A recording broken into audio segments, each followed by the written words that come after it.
اعوذ باللہ من الشیطان الرجیم بسم اللہ الرحمن الرحیم الا بذکر اللہ تطمئن القلوب صدق اللہ العظیم وصدق رسولہ النبی الکریم ان اللہ وملائکتہ یصلون علی النبی یا ایہا الذین آمنوا صلوا علیہ وسلموا تسلیما اللہم صل علی سیدنا ومولانا محمد معدن الجود والکرم وآلہ وصحبہ وبارک وسلم۔ تمام تعریفیں حمد و ثنا اللہ تعالیٰ جل جلالہ کے لیے۔ زاں بعد درود و سلام نبی اکرم نور مجسم شفیع معظم احمد مجتبیٰ جناب حضرت محمد مصطفیٰ صلی اللہ تعالیٰ علیہ وسلم کی ذات والا صفات کے لیے حمد و صلات کے بعد قرآن مجید نے ارشاد فرمایا الا بذکر اللہ تطمئن القلوب، فرمایا خبردار ہو جاؤ اللہ کے ذکر میں ہی دلوں کا اطمینان ہے، اللہ کے ذکر میں دلوں کا چین ہے۔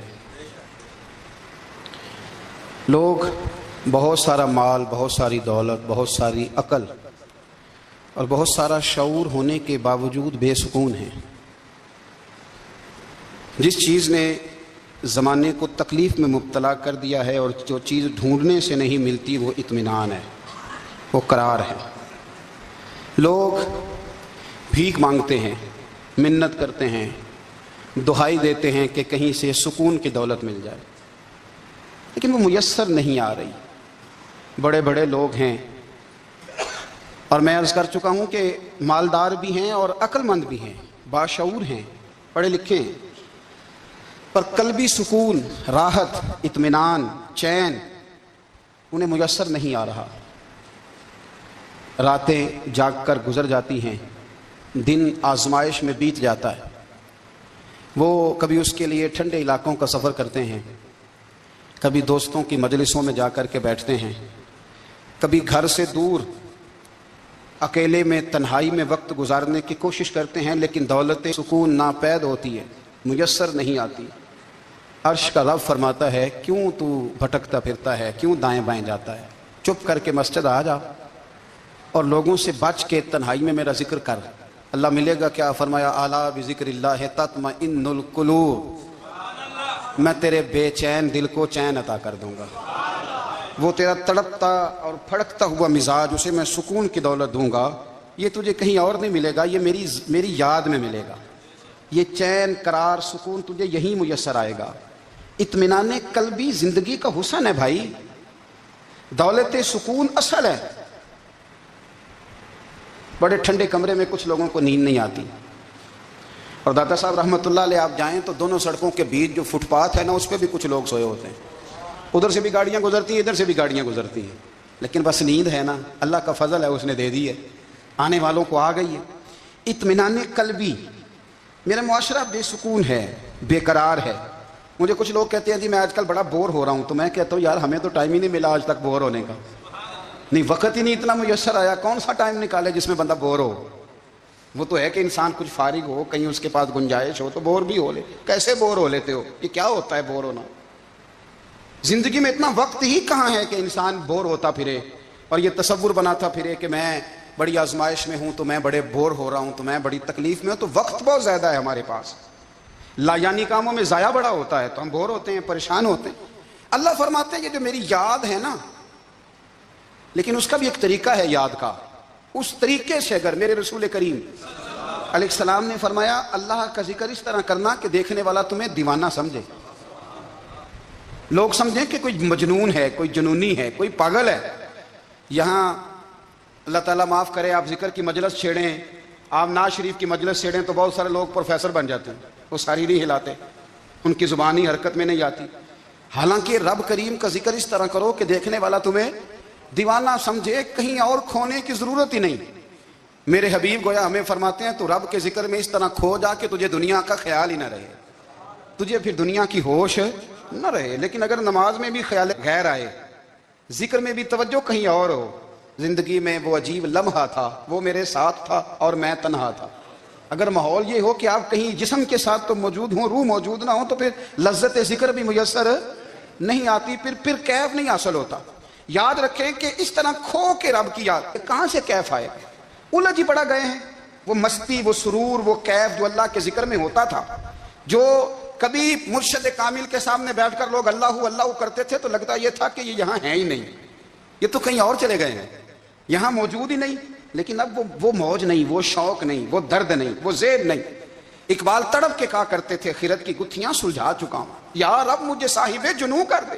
اللہ مہربانی فرما، وہ کیفیت دے، وہ سرور دے. زندگی میں اگر اطمینان چاہتے ہو تو کبھی کبھی سب کچھ بھول کے نا تو مست ہو جایا کرو رب کی یاد میں. کبھی کبھی چھوڑ دیں دنیا، چھوڑیں یار موبائل، کسی وقت کریں اس کو بند، چھوڑیں اس بات کا خیال کہ فلانے نے سلوٹ کیا کہ نہیں کی، چھوڑیں. حضرت باجزید بستامی رحمت اللہ تعالیٰ علیہ فرماتے میں نے اعتکاف کبھی اپنی مسجد میں نہیں کیا. یہ کہ سارے ہی ہاتھ چومنے والے، سارے ہی پیار کرنے والے. فرماتے میں جب اعتکاف کرتا تھا تو میں بستان سے دور نکل جاتا تھا جہاں کوئی مجھے جاننے والا نہ ہو. اٹھ بلیا چلو اتھے بسیے جتھے وس دینی سارے ینے، نہ کوئی ساڈی ذات پچھانے تے نہ کوئی سانو منے، چلو ادھر چلیں. اٹھ بلیا چلو اتھے بسیے جتھے وس دینی سارے ہی انے، نہ کوئی ساڈی ذات پچھانے تے نہ کوئی سانو. اتنا شوق ہے سلوٹ کرانے کا، اتنا شوق ہے تعارف کرانے کا، اتنا شوق ہے اپنا بتانے کا. تو یہ چیز غلبہ کر جاتی ہے، پھر نام رہ جاتا ہے، روح نہیں رہتی، پھر وجود رہ جاتا ہے، پھر باطن کی کیفیت نہیں رہتی. خدا را اپنے آپ کو بے چین نہ کرو، بے قرار نہ کرو، بے سکون نہ کرو.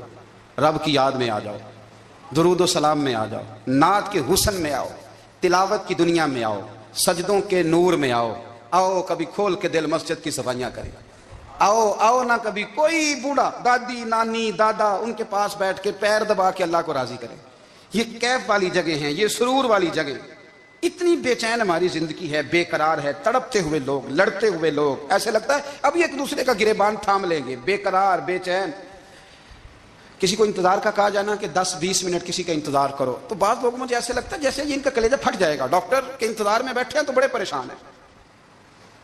کسی کو ملنے گئے ہیں کو آدھا گھنٹہ بیٹھنا پڑ گیا تو بڑی دقت میں ہیں. اپنے آپ کو سکون دیں. آپ یقین کریں بڑا مزہ آتا ہے کبھی کسی کا انتظار کرنا پڑے تو 2-4 تسبیح درود شریف پڑھی جاتی ہے. یعنی ذوق بن جاتا ہے کہ چلو اللہ نے موقع دیا ہے، کوئی سرکار کو یاد کر لیں، تنہائی مل گئی. ہمارا مزاج جس سختی کا شکار ہے وہ سختی آہستہ آہستہ ہمیں زیادہ آزمائش میں ڈال گئی.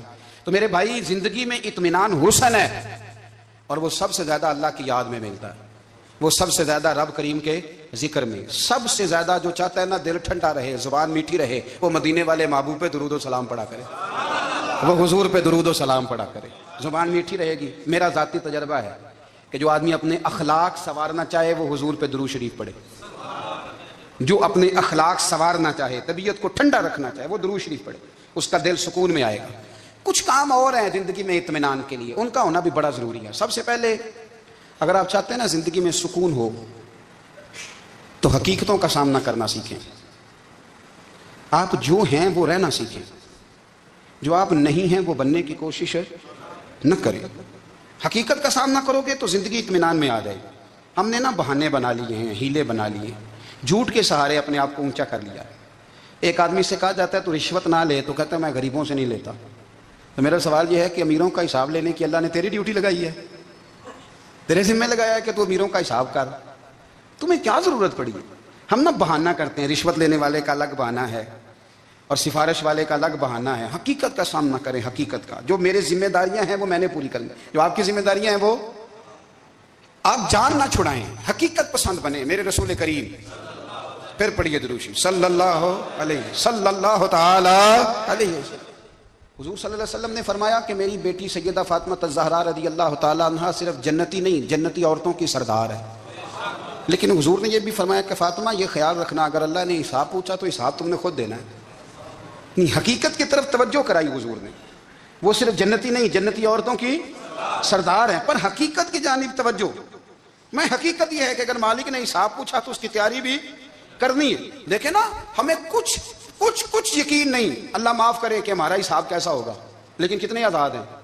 یعنی بڑی دلیری سے بندے کہتے ہیں فجر نہیں پڑھتا جی، 3 پڑھتا ہوں جی، عشاء رہ جاتی ہے جی، کپڑے صاحب، بڑی دلیری سے. اور سیدہ فاطمہ الزہرا نے ساری رات مصلی آباد رکھا ہے، حالانکہ انہیں یقین تھا کہ رب مجھے بغیر حساب کتاب جنت دے گا. حقیقت کا سامنا کریں.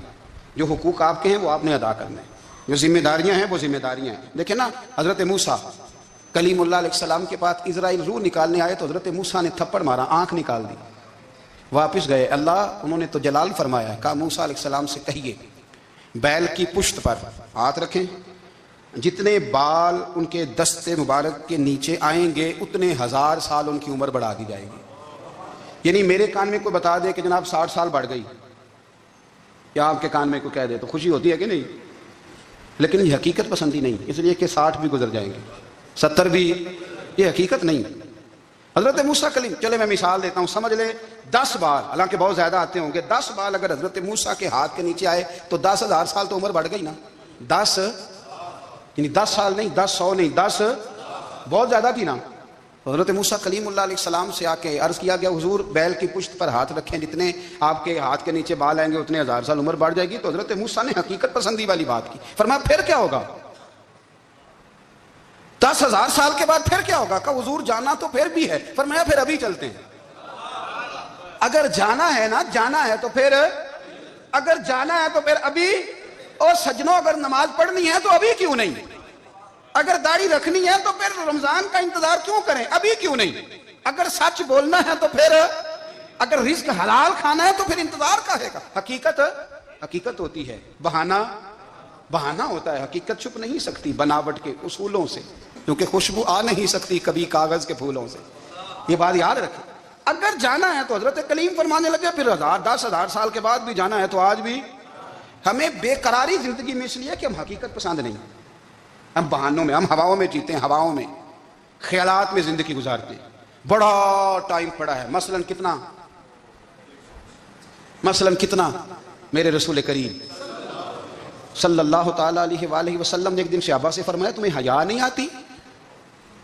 حضور کیا ہوا؟ فرمایا وہ والے مکان بناتے ہو جن میں تم رہ نہیں سکتے، وہ والا مال جمع کرتے ہو جو کھا نہیں سکتے، حیا نہیں آتی؟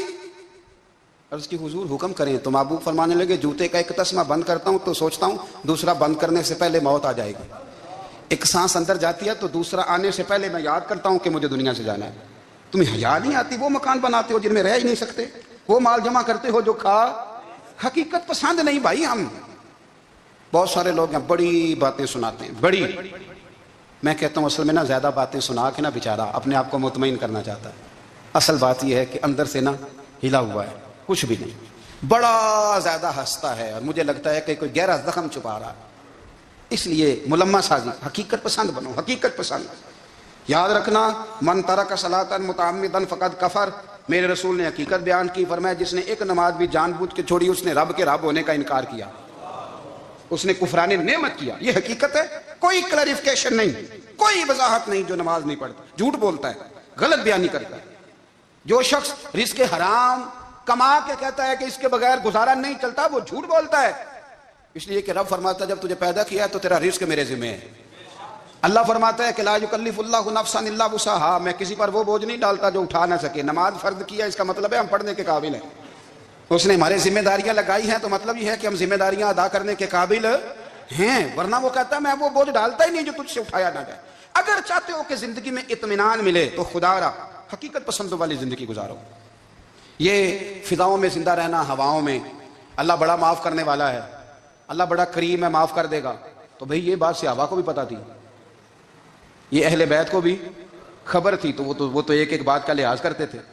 یہ غوث اعظم کو بھی پتا تھی، یہ ان کے والد کو بھی پتا تھی، جنہوں نے کسی کا ایک سیب کھا لیا تھا وہ 12 سال اس کے گھر میں نوکری کرتے رہے، انہیں نہیں پتا تھا اللہ بڑا کریم ہے، معاف کر دے گا، ایک سیب ہی ہے نا۔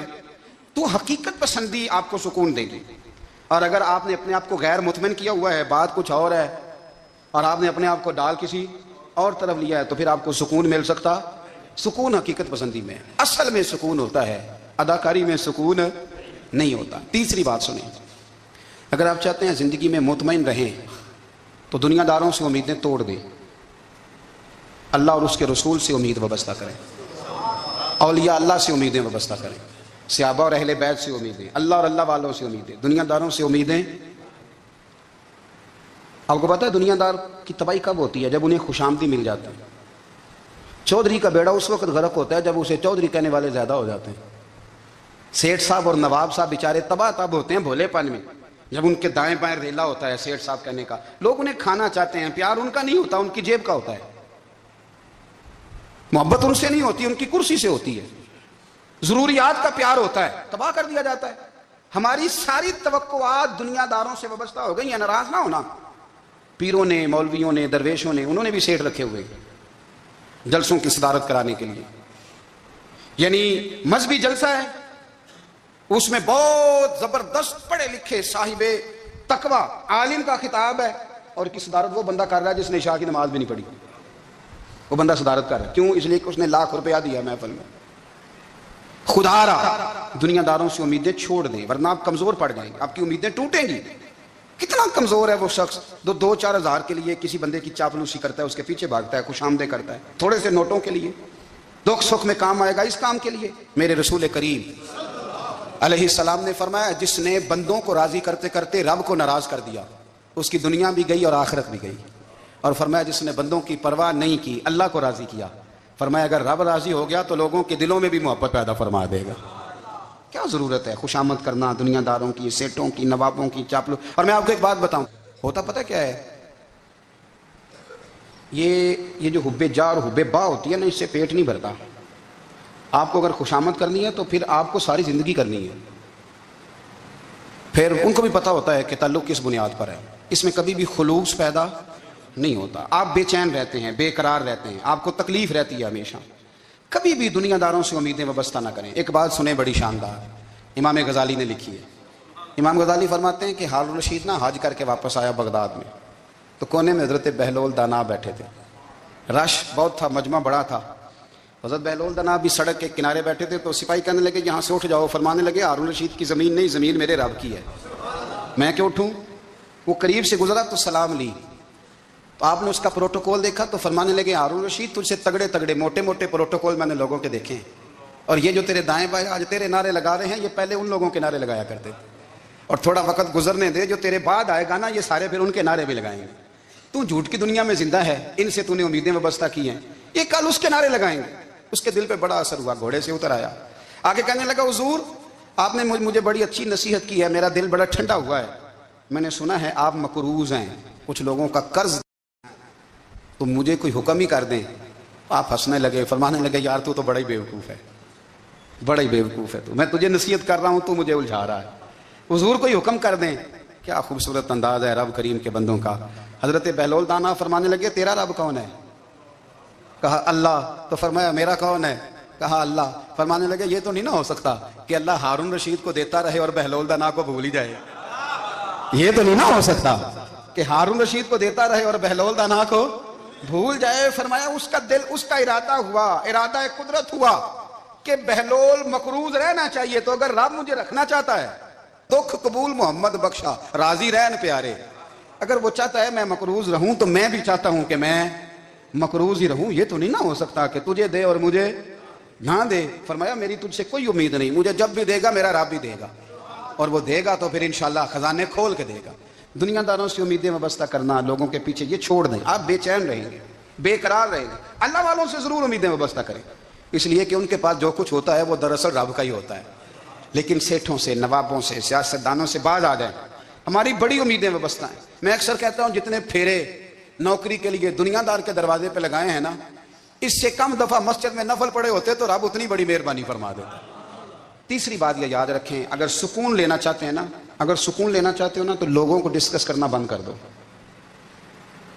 کس کو اللہ نے کتنے پیسے دیے ہیں وہ جانے اور اللہ جانے، کس کو اللہ نے کتنی گاڑیاں دی ہیں وہ جانے، اور لوگوں کو ڈسکس کرنا جی۔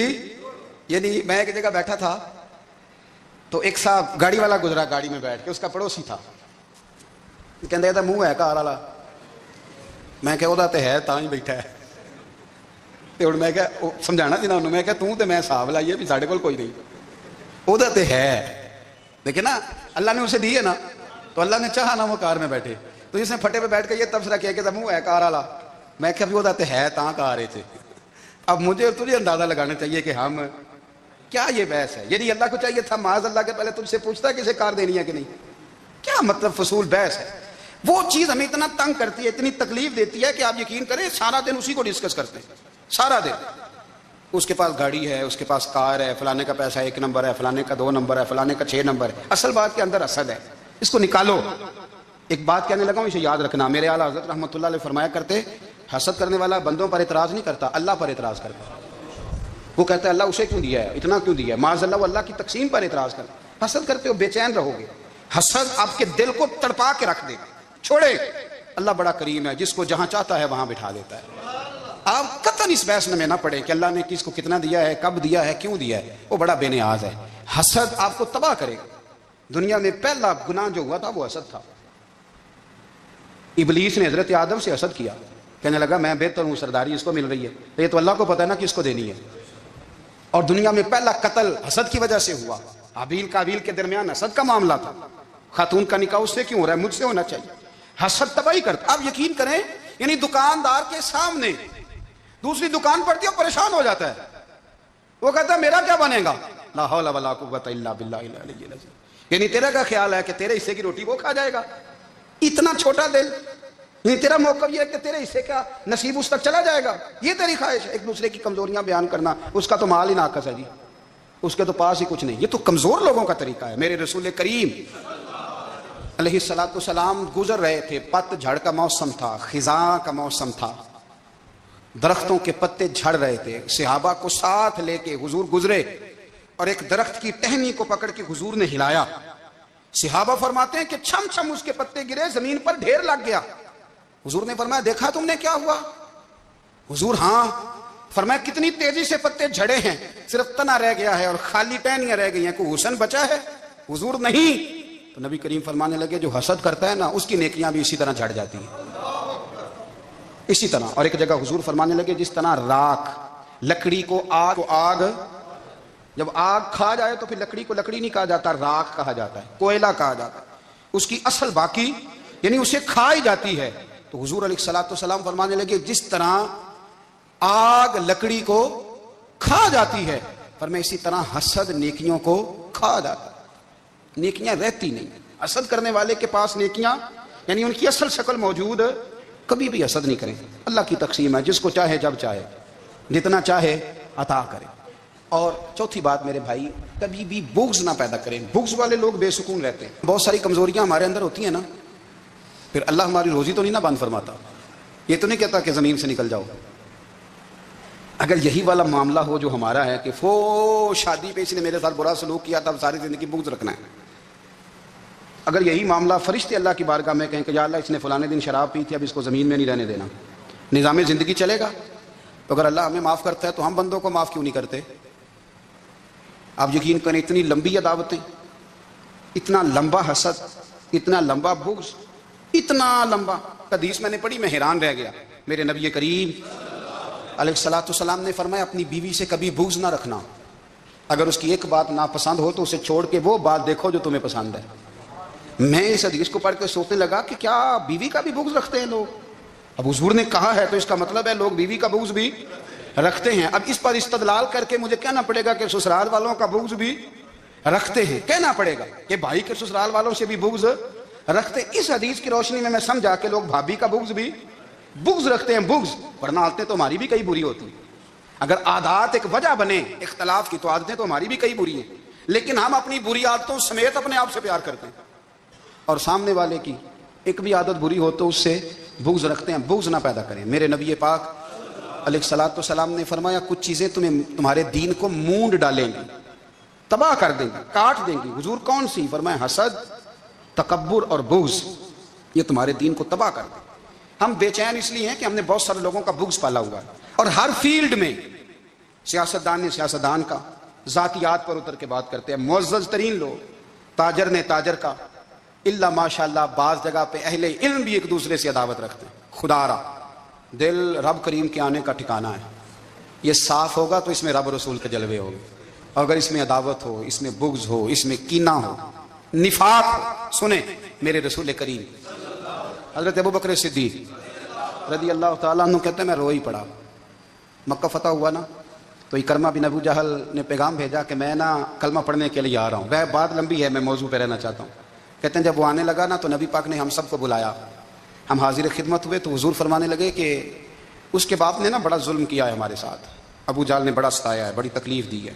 آپ مجھے بتلائیں کہ وہ ایک دفعہ کسی شادی پہ بحث ہوتی ہے بیوی کے بھائی کے ساتھ، پھر ساری زندگی اس بیچارے کو معافی وہ 10 دفعہ گھر آتا ہے معافی مانگنے پر سوال ہی نہیں پیدا ہوتا، میں او مجھے ہی کہہ دیا، یعنی پھر میں مجھے ہی کہہ دیا آپ نے، اور میری شان میں بے ادبی، اور پھر میں معاف کر دوں؟ توبہ توبہ توبہ، یہ کیسے ہو سکتا ہے؟ میری ناک نیچی ہو جائے گی، اور آپ نے مجھے کہہ دیا، سوال ہی نہیں پیدا ہوتا۔ اور یہ رونا میں اکثر ہوتا ہوں کہ شادی والے دن داماد صاحب کا زیادہ دماغ خراب ہوتا ہے۔ جب چھوٹی سالی کی شادی ہوتی ہے نا، اس دن اس کو بخار چڑھتا ہے، کوئی اس کو کان میں کہتا ہے تیری عزت نہیں کر دے، اس دن اس کا دماغ خراب ہو جاتا ہے، بچے اٹھا کے نکل آتا ہے، وہ بیچارہ سسر منتیں کر رہا ہوتا ہے کہ تیری مہربانی آ جا، یہ عزت کرا رہا ہے۔ تو میں نے کہا احتجاج کر کے جو عزت کرائی جاتی ہے وہ عزت نہیں ہوتی۔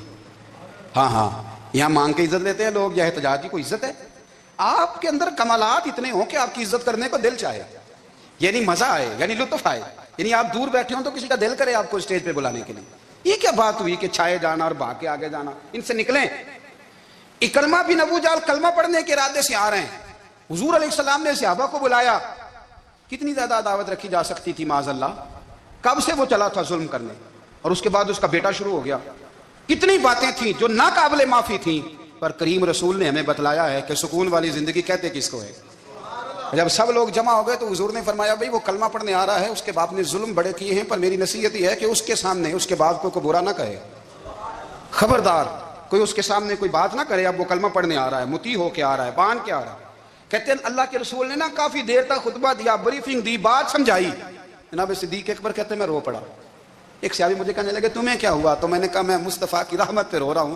دیکھو کن کے لیے حضور گراؤنڈ بنا رہے ہیں، دیکھو کن کے لیے حضور تیاری کر رہے ہیں، جنہوں نے ساری زندگی دشمنی کی۔ خدا را یہ اندر سے عداوتیں نکال پھینکو۔ او بھائی اتنا تو لمبا ٹائم ہی کوئی نہیں، اتنا تو وقت ہی کوئی نہیں، اس کو صاف رکھو۔ بندہ کوئی کر بھی گیا تو کوئی حرج نہیں، چنگی مندی سجنا کولوں 100 واری ہو جاندی، یار یاراں دا گلا نہیں کر دے۔ اصل پریت یار یاراں دا جڑا گلا کردا جے یار نہیں دے ہوندا۔ ہاں پکی بات، پکی پیڑی۔ میرا ایک سنگی مجھے آ کے کہنے لگا فلانی جگہ بندہ یہ بات کر رہا تھا، میں کہ تو اوتھے ہی سیں سوندا سیں، تو بھی نال ہی سیں، میرا تو سجن بات سن ہی نہیں سکتا۔ چنگی مندی سجنا کولوں 100 واری ہو جاندی، یار یاراں دا گلا نہیں کر دے، اصل پریت جنہ دی۔ ہاں جو بندے پھر ہوتے اس طرح کے ان کے لیے بھی میاں صاحب نے کہا ہے، ان کے لیے بھی میاں صاحب نے کہا ہے، ان کے لیے بھی آپ نے بات ارشاد فرمائی ہے۔ آپ نے فرمایا چنگا ہویا لڑ نیڑیوں چھٹا، کتے عمر نہیں لنگی ساری، بے قدراں دی یاری کولوں توبہ لکھ لکھ باری، او چنگا ہویا لڑ نیڑیوں چھٹا، کتے عمر نہیں لنگی ساری۔ جو اس طرح کا تھا نا شکوے کرنے والا، بغض رکھنے والا، فرمایا بے قدراں دی یاری کولوں توبہ، یعنی لاکھ تے لاکھ کنے ہو گئے؟ یعنی 2 لاکھ باری توبہ کی تھی انہوں نے، گنی نہیں جا سکتی جتنی میاں صاحب نے توبہ کر دی۔ بے قدرے دوست، بے قدراں دی یاری کولوں توبہ لکھ لکھ باری، چنگا ہویا لڑ نیڑیوں چھٹا، کتے عمر نہیں لنگی ساری۔ تو مہربانی کریں، ایک تو اگر آپ مطمئن رہنا چاہتے ہیں تو کبھی کبھی نا مست ہو کے ذکر الہی کریں، مست ہو، وہ والا ذکر نہیں جس میں آپ موبائل بھی دیکھ رہے ہیں اور کہانیاں بھی۔ میرے سامنے کوئی بندہ جمعے والے دن یا تقریر کے درمیان تسبیح لے کے بیٹھ جائے تو میں اس سے پوچھتا ہوں تو دو کام ایک ٹائم کے میں پہ کرنا ہے؟ میری بھی بات سن رہے ہو، تسبیح پڑھی تو ممکن ہی نہیں، تسبیح تو تسبیح ہے، جب وہ ہوگی تو پھر کوئی اور کام سوال ہی نہیں پیدا ہو۔ ایک تو ذکر کریں محو ہو، دوسری بات حقیقت کا سامنا کریں۔ آپ اگر مطمئن رہنا چاہتے ہیں تو حقیقت پسند بنیں۔ تیسری بات حسد چھوڑ دیں، دوسروں کو ڈسکس کرنا چھوڑ دیں، آپ یہ دیکھیں کہ اللہ نے مجھے کیا کچھ دیا، اس پہ راضی رہیں۔ اور چوتھی بات عداوت چھوڑ دیں، سینے میں کینہ چھوڑ دیں، آپ کی زندگی مطمئن ہو جائے گی، آپ خوشحال رہیں گے۔ وہ جو آپ لفظ کہتے ہیں نا کہ میں بور ہوں، میں پریشان ہوں، اس سے آپ نکل آئیں گے۔ اللہ ہمیں محبوب کی غلامی میں زندہ رکھے۔ غلام